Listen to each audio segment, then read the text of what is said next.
ChatGPT can help students retain information by offering various strategies and techniques that enhance memory and understanding. The first technique is asking questions out of an article.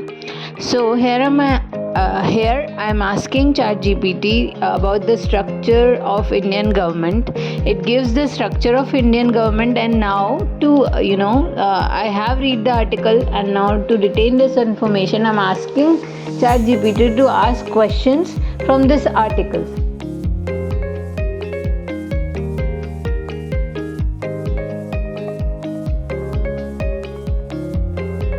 ChatGPT helps you to create maps, visually organizing information into structures, making it easier to see connections and remember the details.